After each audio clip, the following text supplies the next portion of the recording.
Hello everyone, मैं ओम प्रकाश प्रजापति। आज true media के पॉडकास्ट में आपको और एक ऐसी शख्सियत से रूबरू करा रहे हैं।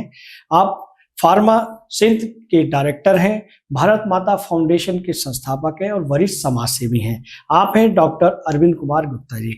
अरविंद कुमार गुप्ता जी, आपका ट्रू मीडिया के पॉडकास्ट में हार्दिक अभिनंदन है, स्वागत है। जी नमस्कार, thank you very much. Gupta ji, हम आगे चलते हैं। जैसा कि ट्रू मीडिया पॉडकास्ट की परंपरा है, प्रश्नों की ओर चलते हैं। पहला प्रश्न है आपकी ओर कि फार्मेसी की पढ़ाई से लेकर अपनी खुद की दवा कंपनी स्थापित करने तक की आपकी प्रेरणादायक यात्रा कैसी रही?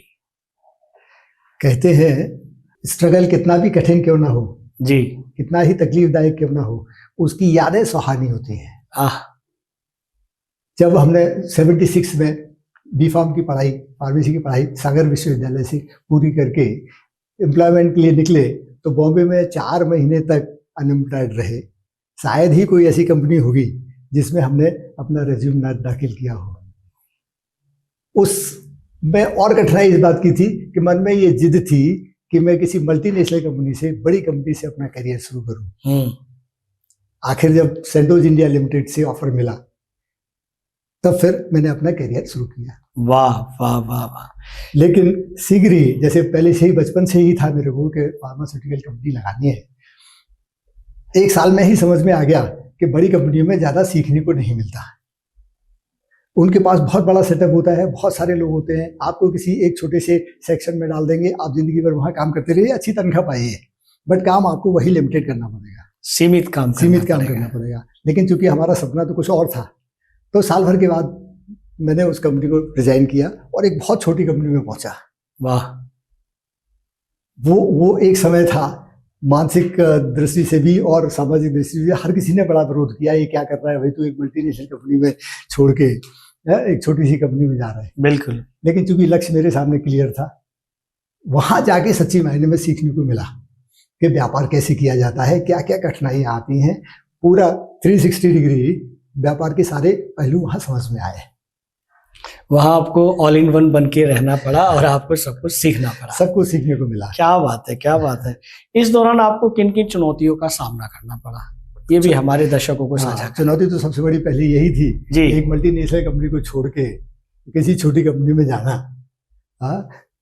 क्या दोस्त यार, सगे संबंधी, रिश्तेदार, परिवार, सभी लोगों के विरोध के बाद भी हमने इस कदम को उठाया। वाह। भगवान की दया से आज सब सक्सेस है तो सब कुछ ठीक है। बिल्कुल सही बात है। कहते हैं कि बुरे दिनों में सबसे पहले अपने ही साथ छोड़ दिए। क्या बात है, क्या बात है। हाँ डॉक्टर साहब, आगे बढ़ते हैं कि आपकी सफलता में परिवार और आपकी शिक्षा की क्या महत्वपूर्ण भूमिका रही? बहुत अच्छा प्रश्न है। शिक्षा तो सब समझते हैं, शिक्षा बहुत महत्वपूर्ण चीज है जी। खास करके वो टेक्निकल जिस दिशा में हमें काम करना है, हमको फार्मेसी का काम करना था, तो मैंने फार्मेसी की ही पढ़ाई करी है। उसमें भी यही था, मेरे घर में सभी लोग, मेरे भाई क्या, चाचा क्या, 20 लोग डॉक्टर थे। क्या बात है। और मेरे को चूंकि फार्मास्यूटिकल काम करना था, तो मैं एक ऐसा परिवार में बच्चा था जिसने पीएमटी का एग्जाम ही नहीं दिया कि गलती से अगर सिलेक्ट हो जाएगा तो डॉक्टर बनना पड़ेगा। और हमको करना था फार्मेसी। वाह वाह। तो फार्मेसी किया और परिवार ने उसमें फिर साथ भी दिया, परिवार ने साथ दिया। एक ये बड़ी महत्वपूर्ण बात है, एक गाड़ी के 4 पहिए होते हैं। हाँ, वो चारों पहिए जब एक दिशा में चलते हैं, पत्नी भी, बच्चे भी, पेरेंट्स भी, जब एक दिशा में चलते हैं तो फिर आपको सफलता आराम से मिलती है। और अगर सब अपनी अपनी तरफ खींच रहे होते हैं ना, तो बड़ा मुश्किल होता है, लक्ष्य तक नहीं पहुंच पाते, पहुंचना बहुत कठिन होता है। बिल्कुल। मैं इस बार में बड़ा लकी रहा कि सारी मेरी जिद के बाद भी सब लोगों ने मेरा साथ दिया, खास करके पत्नी, बच्चे और हमारे पार्टनर। क्या हाँ, हमारी कंपनी में 40-42 साल हो गए, हमारे पार्टनर हमारे साथ हैं और बढ़िया से सब चल रहा है, भगवान की परिवार की तरह साथ। बिल्कुल परिवार। वाह वाह वाह। डॉक्टर साहब, ज्यादातर देखा जाता है कि मनुष्य अपने युवावस्था में सपने देखता है कि मेरा लक्ष्य ये है। क्या आपको आपका लक्ष्य प्राप्त हुआ? लक्ष्य तो एक ऐसी चीज है जो हमेशा आगे आगे आगे बढ़ता रहता है। जी जी जी। बट मैं निश्चित रूप से इस बात को कहूंगा, बल्कि मैं अपने दत्ता जी, राष्ट्रकवि मैथिली शरण गुप्त की एक लाइन आपको याद दिलाना। जी जी जी जी। उन्होंने कहा, हम क्या थे, क्या हो गए और क्या होंगे अभी। वाह। क्या बात, हम क्या थे, एक गांव में, छोटे से गांव में से निकल के आए, यहाँ तक आ गए और हमें वहां तक पहुंचना है। वो हमें प्रेरणा देता है, वो हमको प्रेरित करता है और अच्छा करने के लिए। बिल्कुल बिल्कुल। किसी दूसरे से कंपैरिजन करेंगे ना तो हमेशा दुख होता है जी। इसलिए दादाजी ने कहा अपने को अपने आप से कंपैरिजन करो, क्या थे, क्या हो गए और क्या होंगे। तो हमारे सपने हमको ड्राइव करते हैं, हमारे सपने हमको लक्ष्य तक ले जाते हैं, ये कह सकते हैं। वाह वाह डॉक्टर साहब, बहुत प्रेरित आपने रचना जो है सुनाई हमारे दर्शकों को, और हमारे दर्शक आपको सुनकर बड़े ही मंत्रमुग्ध हो रहे हैं, लाइक कर रहे हैं, कमेंट्स कर रहे हैं। और हम आगे बढ़ते हैं डॉक्टर साहब। उद्योग रत्न, अंतर्राष्ट्रीय गुणवत्ता पुरस्कार और राष्ट्रीय पुरस्कार 2007 जैसे सम्मान आपको प्राप्त करके कैसा महसूस हुआ? निश्चित रूप से बहुत अच्छा महसूस होना है, बट मैं आपको ये बताता हूँ, जब आपको की मेहनत का कुछ रिकॉग्निशन मिलता है ना जी, तो आपको और अच्छा करने का मन करता है। वाह वाह वाह। यही हुआ जब 2007 में हमको तत्कालीन प्रधानमंत्री मनमोहन सिंह जी ने जी राष्ट्रीय पुरस्कार दिया उत्कृष्ट गुणवत्ता के लिए। तो फिर हमारे मन में आया कि और अच्छा करना चाहिए। उन्होंने भी एक सेंटेंस बोला था अपनी बातचीत में कि industry should do something in the interest of आम आदमी। उस समय आम आदमी का स्लोगन हुआ करता था। मेरे मन में भी विचार आया कि कुछ करना चाहिए, व्यापार तो कर ही रहे हैं, कुछ करना चाहिए। आपको एक बात बताना चाहूंगा, आज जो जन औषधि केंद्र चल रहे हैं ना, वो शायद मेरी ही देन है। उस समय के तत्कालीन मंत्री पासवान साहब, उनको मैंने ये आइडिया दिया था कि दवाइयाँ उसके ऊपर छपी एमआरपी पे बिकती हैं। बिल्कुल, अगर किसी संस्था के द्वारा एमआरपी ही कम करके लिए बेची जाए तो पेशेंट्स को या जनता को फायदा होगा, वरना तो वो फायदा व्यापारियों में, दुकानदारों में जाएगा। बिल्कुल सही। दुकान के कस्टमर को तो अगर उस पर 60 रुपए लिखा है तो 60 रुपए पे बेचेगा, बहुत मेहसान करेगा तो 5-10% डिस्काउंट दे देगा। वाह। तो हमने एक प्रोजेक्ट शुरू किया, उसको नो प्रॉफिट नो लॉस पे, केवल उसकी raw material cost, packing material cost और डिस्ट्रीब्यूशन कॉस्ट मिला के 1 रुपए की एक गोली, 1.25 रुपए की एक गोली, 1.5 रुपए की एक गोली, जिसकी अन्यथा बाजार में कीमत 6 रुपए, 7 रुपए, 8 रुपए है, वो हमने एक प्रोजेक्ट उस समय शुरू किया और आज तक, तब से 2009 से प्रोजेक्ट शुरू किया था और तब से आज तक बढ़ता ही जा रहा। बहुत अच्छा। यहाँ ये बताना शायद अच्छा लगेगा आपको कि हम एक छोटा सा काम करके पिछले साल हमने 2 करोड़ गोलियां डिस्ट्रीब्यूट की। वाह।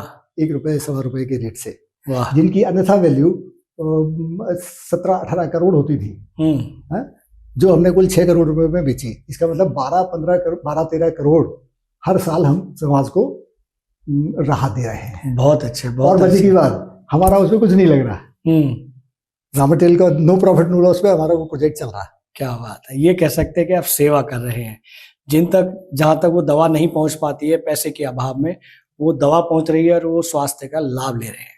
सर, मैं यहाँ ये बात भी बताना चाहता हूँ जी, व्यापार सच्ची मायने में अगर अच्छे भाव से किया जाए तो वो सेवा है। कोई भी व्यापार अच्छे भाव से किया जाए तो वो एक सेवा है जी, है ना। अदरवाइज तो लूटपाट तो है ही है, खाली व्यापार सोचेंगे तो वो तो फिर व्यापार ही है। बिल्कुल। बट भाव अगर उसके पीछे अच्छा है तो वो सेवा है। वाह। अच्छी क्वालिटी वाजिब दाम पे पहुंचाना भी एक चैरिटी है। वाह वाह वाह, बहुत अच्छा काम कर रहे हैं आप डॉक्टर साहब। हम आगे बढ़ते हैं। कॉर्पोरेट सामाजिक दायित्व CSR में उत्कृष्ट कार्य के लिए मिले पुरस्कार ने आपकी सोच और कामकाज में क्या क्या बदलाव लाए? इस तरह के काम हमें संस्कार अपने पूर्वजों से ही मिले हैं, परिवार से, बचपन से ही हमारे उसमें रहा कि काम करना है। जब व्यापार की मन में सोचते थे तब भी वहां से यही प्रेरणा मिलती थी, व्यापार करो, खूब कमाओ, है, बट अपने ऊपर खर्च करना सोच के, बाकी सारा समाज का पैसा है। ये चेतना, व्यापार आपका है बट इसकी चेतना राष्ट्र की धरोहर है। ये बचपन से ही पूर्वजों ने संस्कार दिए। बहुत अच्छे। तो व्यापार कर रहे हैं, भगवान की दया से बहुत अच्छा कर रहे हैं, खूब समाज काम करने में मजा आता है। क्या बात है, क्या बात है। बहुत अच्छे उद्बोधन, बहुत अच्छे विचार हैं आपके डॉक्टर साहब। जैसा कि भारतीय दवा उद्योग के भविष्य को आप किस रूप में देखते हैं? हाँ, भारतीय दवा उद्योग तो दुनिया में नाम कमा रहा है जी, है। पूर्व प्रधानमंत्री ने इसको फार्मेसी ऑफ द वर्ल्ड कहा। India is a pharmacy of the world. हम पूरी दुनिया को 200 देशों को दवाइयाँ पहुंचा रहे हैं और हर जगह अपनी दवाइयों की क्वालिटी की भी और कीमत की भी बड़ी धाक है। वाह। तो ये उद्योग तो बहुत अच्छा चल रहा है, भगवान के किसी की नजर ना लगे। आज अमेरिका भी घबराया हुआ है, अभी आप सोच रहे हैं ना, उन्होंने टैरिफ बढ़ा दिया, कहीं कुछ कर दिया, फिर भी वो दुगना टैरिफ करने के बाद भी वहां पे भारतीय दवाइयों की मांग बराबर बढ़ रही है। वाह वाह वाह वाह। और कोरोना के दौरान भी हमारे यशस्वी प्रधानमंत्री नरेंद्र मोदी जी ने दवा के मामले में या कोरोना की दवा को लेकर बहुत सारे देशों का सहयोग किया।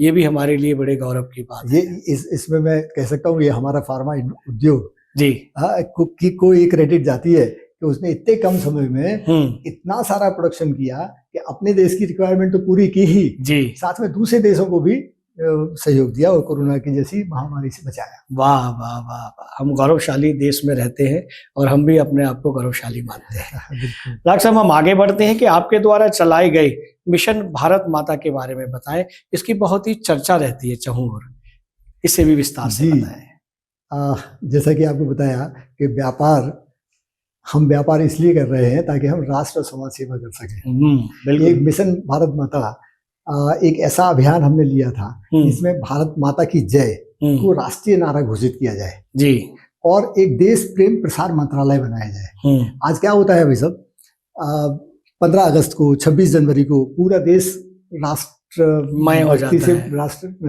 देशभक्ति से मय हो जाता है। बिल्कुल। बाकी सारा दिन भी तो कुछ ना कुछ महत्वपूर्ण घटनाएं हैं। कभी भगत सिंह का जन्मदिन, या कभी उधम सिंह को फांसी दी गई, तो कभी लाला लाजपत राय को लाठी से चार्ज किया गया। ये सब घटनाएं हैं। अगर एक देश, हम जैसे लोग जगह जगह बहुत सारे काम कर रहे हैं देश में, बट सरकार अगर करेगी तो पूरे देशव्यापी काम होगा। बिल्कुल, है ना।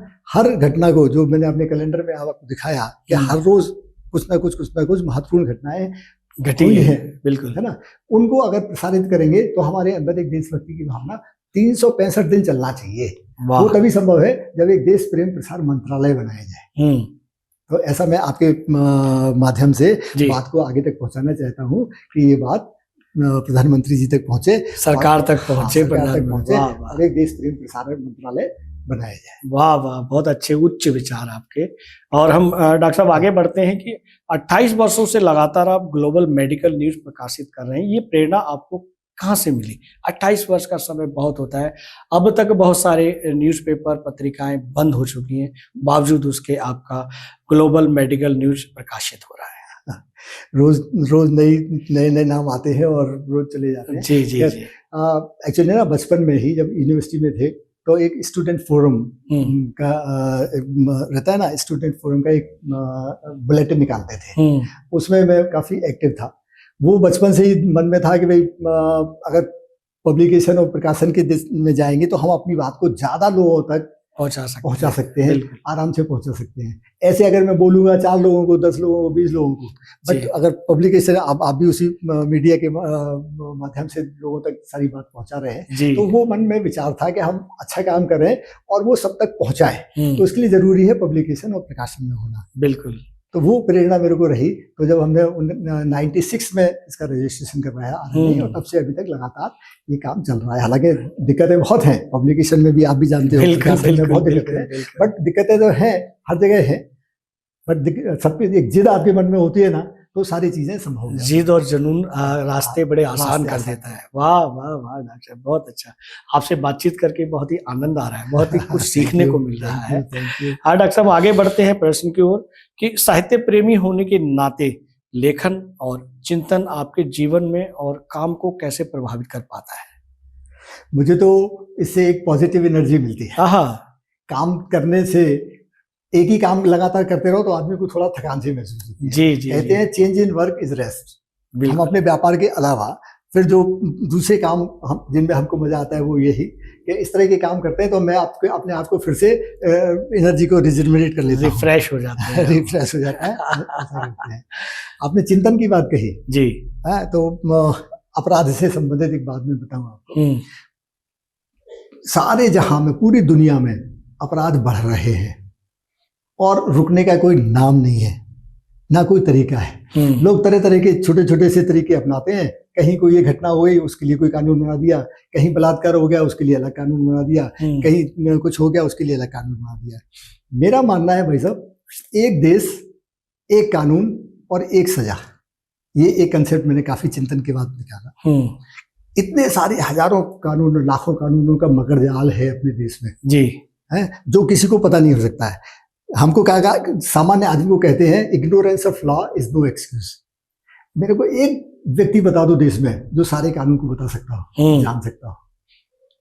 बिल्कुल, केवल एक कानून की जरूरत है जो हम अपने उस मंत्र में हजारों सालों से दोहरा रहे हैं, उसकी केवल व्याख्या मैंने करने की कोशिश की है। सर्वे भवन्तु सुखिनः सर्वे सन्तु निरामया, ये तो सब लोग समझ रहे हैं। उसकी अगली लाइन है सर्वे भद्राणि पश्यन्तु माँ कश्चित् दुख भाग भवेत्।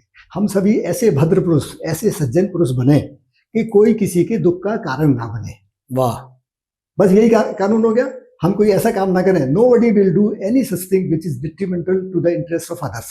बस एक कानून, बिल्कुल सारा सब इसमें कवर हो जाएगा। चाहे अडल्ट्रेशन करने की वाली बात हो, चाहे नकली दवाइयां बनाने वाली बात हो, चाहे किसी को दुख देने वाली बात हो, कोई ऐसा काम नहीं कर रहा जिससे किसी दूसरे को। बस एक कानून जो बचपन से हर कोई की समझ में आ सकता है। एक सजा, सारे कानून। अभी एक मैं किसी गुरुजी का वो देख रहा था, पाप का बाप है लालच। हमसे लालच सारे पाप करवाता है ना। अब उसको मैंने आगे एक चीज और जोड़ी उनके साथ, और पाप की ताकत है झूठ। वाह, पाप करते हैं और झूठ बोलते हैं, सिद्ध करो, मैंने नहीं किया, मैं तो वहां था, झूठ बोल के सिस्टम को गुमराह करते रहना। बिल्कुल। तो केवल एक सजा, झूठ बोले कौआ काटे। बाकी सारी चीजें माफ किए योग्य है। कंपोजिशन कर सकता है, हर्जाना भरा जा सकता है। अच्छा ये बताओ, हमारे साथ किसी का कोई गलत काम हुआ तो उसको सजा मिले, वो जेल जाए, उसको फांसी लगे, इससे हमें न्याय मिला, या हमारा जो नुकसान हुआ वो हमको भरपाई हो, वो न्याय हुआ? वाह, हमको हमारी भरपाई हो, ये महत्वपूर्ण है ना। बिल्कुल। तो आदमी कन्फेस करे और भरपाई करे, काम खत्म। सारे झूठे मुकदमे, झूठे सरकारी तंत्र सारा जो काम कर रहा है, अपराध क्या, जितने तरह के भी अपराध, आप चाहे भ्रष्टाचार, चाहे बलात्कार, चाहे सारी चीजें इसमें कवर हो जाएंगी। झूठ नहीं बोलोगे। अभी क्या है कि हर अपराधी को ये है कि इतना झूठ बोलने का हमको अधिकार मिला हुआ है, कोर्ट में भी हमको झूठ बोलने का अधिकार मिला हुआ है कि वो मुकदमे 20 साल 50 साल चलते रहते हैं। बिल्कुल, कभी कभी तो व्यक्ति नहीं रहता तब भी देखते हैं। तो जो झूठ ताकत है अपराध की, तो झूठ बोलने का एक छोटा सा कानून में परिवर्तन कर दें कि झूठ बोलेगा तो आजीवन टिल डेथ आपको जेल होगी। वाह। अभी भी क्या होता है, पुलिस मार के आपसे निकलवाती है ना, बोल क्या है, अमानवीय तरीके भी अपनाती है। बिल्कुल। और केवल एक ये सजा बता दी कि अगर झूठ बोलेगा, जब भी सिद्ध हो जाएगी उसके बाद तो तू जेल जाएगा। बिल्कुल। और झूठ में सिद्ध होना ही है, या तो आप झूठ बोल रहे हो या मैं झूठ बोल रहा हूँ। दो पार्टी में से कोई एक तो झूठ बोल रही ना। बिल्कुल। अपने आप सब कुछ ठीक हो जाएगा। बहुत अच्छे, बहुत बढ़िया। तो ये बात आप दर्शकों के साथ साथ और आगे तक जहां तक भी पहुंचा सकते हैं। केवल एक देश, एक कानून और एक सजा, इस कंसेप्ट पे काम होगा तो देखिए कैसे हम विश्व गुरु भी बन सकते हैं और समाज कितना प्रियतम हो जाएगा। आज बिल्कुल नारकीय होता जा रहा है। बिल्कुल, सब एक दूसरे की जेब काटने में लगे हैं, सब एक दूसरे को नुकसान पहुंचाने में लगे हैं। वाकई सही कह रहे हैं आप। आजकल अपना फायदा देख रहे हैं, अपना लाभ देख रहे हैं, दूसरे का नुकसान हो या कुछ भी हो, उसका दूसरे का नुकसान करके लाभ लेना चाह रहे हैं। बिल्कुल सही बात है। डॉक्टर साहब, हम आगे बढ़ते हैं। भारत माता मंदिर आपने उसको चलाया हुआ है पिछले कई वर्षों से, हम देख रहे हैं।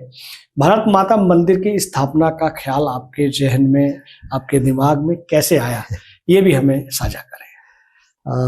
बहुत पुरानी बात है।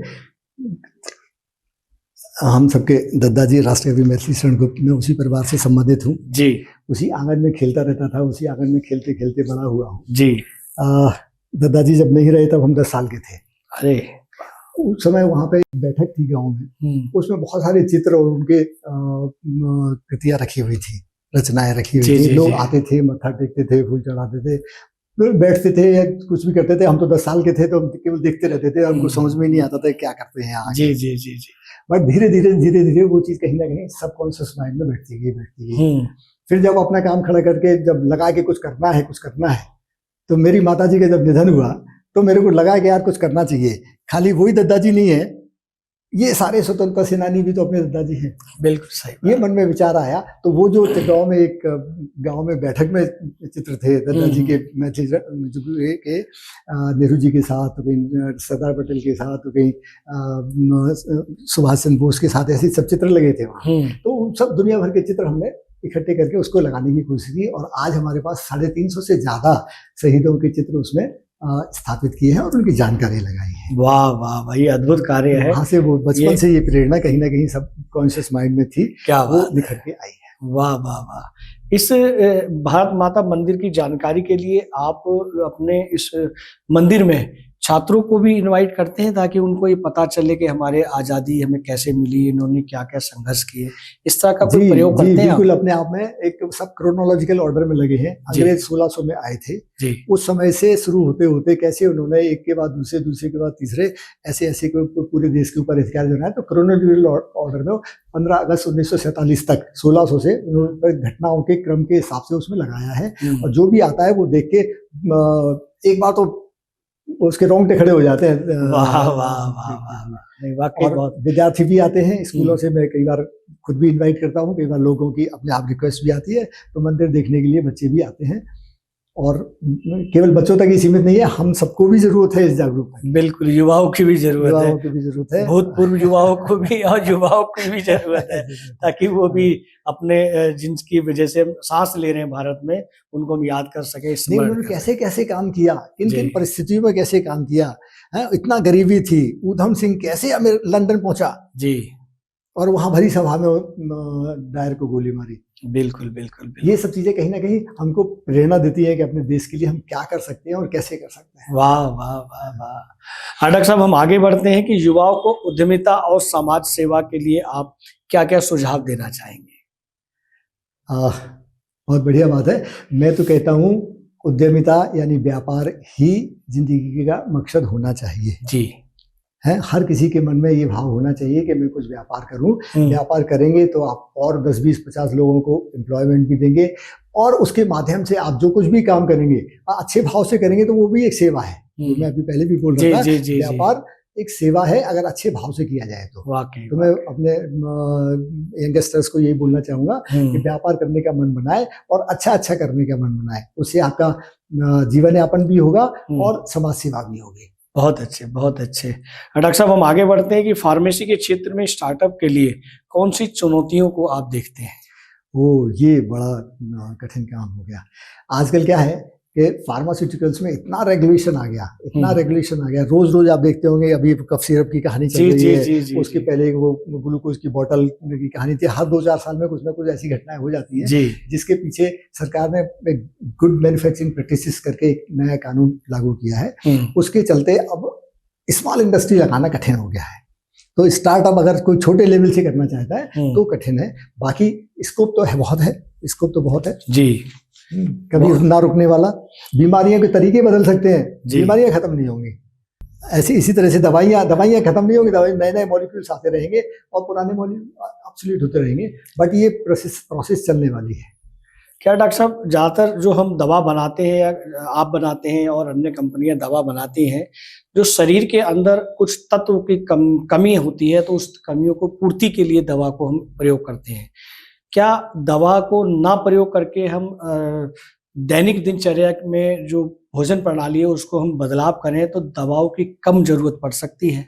इसमें कोई शक नहीं। दवा, अभी एक बार इस पर भी काफी विचार किया गया था कि बीमारियां हो क्यों रही हैं जी। अगर हम बीमारियों होने का कारण को समझें और उस पर चोट करें, उसको ठीक करें, तो शायद इतनी ज्यादा बीमारियां, इतनी ज्यादा दवाइयां, इतने ज्यादा हर हॉस्पिटल के अंदर कितनी लंबी लंबी लाइनें लगी हुई है, उसको कंट्रोल किया जा सकता है। बिल्कुल सच्ची बात है। जो बीमारियां दो तीन तरह की खास मानी जा सकती है। एक तो आपने बोला किसी चीज की कमी की वजह से जी, है ना, उनको बोलते हैं डेफिशिएंसी डिजीजेस जी, है ना। आयरन की कमी है, आयरन डेफिशिएंसी डिजीज। कैल्शियम की कमी है तो कैल्शियम डेफिशिएंसी डिजीज। इन सबको हमें अपने भोजन से पर्याप्त मात्रा में मिलता है अगर हम सही तरीके का भोजन करते हैं तो जी। लेकिन हम अपने आदतों से, अपने व्यापार से या अपने स्वभाव से इतने अव्यवस्थित होते जा रहे हैं कि वो हमको खाने से कई बार पूरी नहीं होती, इसलिए फिर हमें टैबलेट लेनी पड़ती है, आयरन टैबलेट लेनी पड़ती है, कैल्शियम टैबलेट लेनी पड़ती है ना। और दूसरे तरह की बीमारियां हैं जो इन्फेक्शस, दूसरी बड़ी बीमारियां हैं इन्फेक्शन से, किसी भी बैक्टीरिया के काटने से। उसमें हम और आप केवल अपनी जीवन शैली को साफ सुथरा रख के बचा सकते हैं, प्रिवेंटिव हो सकते हैं। लेकिन कई बार आपके अनजाने में किसी मच्छर ने काट लिया तो उससे आपको बीमारी हो गई, डेंगू हो गया, मलेरिया हो गया, उसके लिए तो दवाइयां लेनी ही पड़ेंगी, कंपलसरी है उसके लिए। बहुत अच्छा। अदरवाइज जीवन शैली को ठीक करके आप बहुत बड़ी संख्या में, मतलब 80% डिजीज को बचा सकते हैं। वाह वाह, बहुत अच्छी जानकारी है डॉक्टर साहब ने दी है। चलते चलते एक और अंतिम प्रश्न करेंगे डॉक्टर साहब हम, कि युवाओं के अंदर देशभक्ति का जज्बा बहुत कम हो रहा है, ना मात्र का है, या वो बिजी है या उनकी लाइफस्टाइल बदल गई है, क्या कारण है? हमें युवाओं के भीतर, युवाओं के मन में, जहन में, मन मस्तिष्क में देशभक्ति के जज्बे को कैसे बढ़ा सकते हैं? अगर हम और आप अपने बचपन को याद करें जी, तो स्कूल में प्रभात फेरियां हुआ करती थी जी, आए दिन कोई ना कोई कार्यक्रम हुआ करते थे। अब वो आजकल देखने को नहीं मिलते जी, है ना। और कुछ न कुछ समय के साथ ऐसा होता जा रहा है कि हर आदमी बस कमर्शलाइज होना चाहता है, पढ़ के नौकरी करना और कमाने की तरफ ही सोच रहा है, समाज की तरफ, देश की तरफ सोचने का उसको ख्याल ही नहीं है। तो हमको थोड़ा सा शिक्षा में भी परिवर्तन चाहिए। जो मैंने बोला कि देश प्रेम प्रसार मंत्रालय हो, जी जी, तो ऐसे काम स्कूलों में भी होंगे, उन्हीं के माध्यम से, उनके आदेशानुसार, है ना। और सामान्य जिंदगी में भी होंगे तो वो कल्चर बनेगा, वो कहीं ना कहीं दिमाग में वो बात आएगी, बच्चों को भी और हम लोगों को भी। हर उम्र में इस बात की आवश्यकता है। वाकई वाकई, जैसा कि आपने बताया कि आजकल के युवा एक पैसे कमाने की मशीन बनते जा रहे हैं। बस उनको तो उन युवाओं को क्या संदेश देंगे? पैसे कमाइए, पैसे कमाना बहुत अच्छी बात है ना, बट उसको खर्च कैसे करना है ये भी सोचने की जरूरत है। अनुशासित पैसा आएगा तो वो आपको अनुशासित जीवन देगा। वाह, अगर अनुशासनहीन पैसा आएगा, लाल हरा काला पीला कैसा भी आने दो तो वो आपके घर को, आपके बच्चों को, आपकी पीढ़ियों को भी बिगाड़ देगा। वाह वाह, बहुत उचित। अनुशासित पैसा कितना भी आएगा वो आपको सही दिशा देगा और समाज के लिए भी करने की देगा और परिवार को भी अच्छा रखने की बात करेगा। बहुत अच्छी जानकारी आप दे रहे हैं और हमारे दर्शक बहुत ही प्रसन्न मुद्रा में हैं, बहुत ही आपको लाइक कर रहे हैं और कमेंट्स कर रहे हैं। डॉक्टर साहब, आपने अपने व्यस्त जीवन से ट्रू मीडिया के पॉडकास्ट के लिए अपना बेशकीमती समय दिया, उसके लिए हम हृदय की गहराइयों से धन्यवाद करते हैं। बहुत शुक्रिया आपका। आपका भी धन्यवाद जो आपने हमको यहाँ बुलाया है। हमें हमारी बातें लोगों तक पहुँचेंगी, बच्चों तक पहुँचेंगी, समाज तक पहुँचे, ये हमारे लिए बहुत बड़ी बात होगी। आपका भी बहुत बहुत धन्यवाद, शुक्रिया, नमस्कार, जय हिंद। अगर आप ये वीडियो YouTube पर देख रहे हैं तो हमारे चैनल को सब्सक्राइब करें और बेल आइकन को दबाना ना भूलें। अगर आप Facebook पर ये वीडियो देख रहे हैं तो हमारे पेज को लाइक करें।